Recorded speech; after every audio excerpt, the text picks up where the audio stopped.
Blackstone Publishing presents The Plot to Change America: How Identity Politics is Dividing the Land of the Free by Mike Gonzalez. This book is read by Tim Getman. To Jack, Saskia, and Rafe. Introduction. Identity politics is all around us. Whether you know it or not, we are all bathing in it. Some Americans have embraced it gladly, while others have simply become inured to it and no longer bat an eyelid. Many others, however, have begun to take notice, and to them, something does not seem right.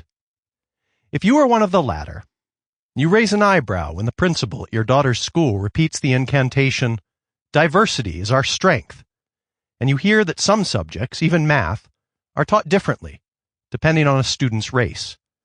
You think of Orwell, war is peace, freedom is slavery, but you understand why parents don't put up a fuss.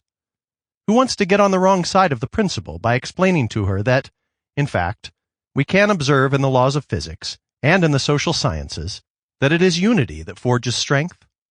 Who wants to tell her that 2 plus 2 always equals 4, no matter what your race is?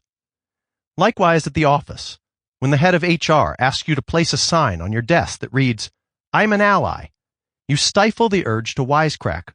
Why? Are we at war? It's the head of HR, after all. Again, you understand why so many of your colleagues put the darn sign on their desk, and you refrain from asking about rumors that another session is afoot to uncover employees' subconscious bias.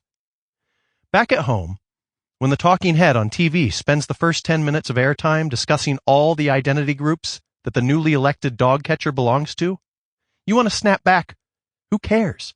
Can she catch strays?" Only crazy people talk to the TV, however.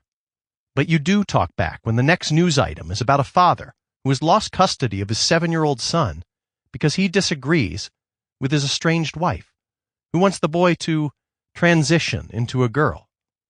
Later that evening, when your own son, who's applying to college, announces he will identify as Hispanic because your mother's father was born in Monterey, your first reaction is to tell him, "But I never even met Grandpa Ortiz." On second thought, it might get Jimmy into Cornell, so you repress the unease you feel about gaming the system. You also feel relieved that, if he's no longer considered white, at least he won't be made to feel at fault for everything.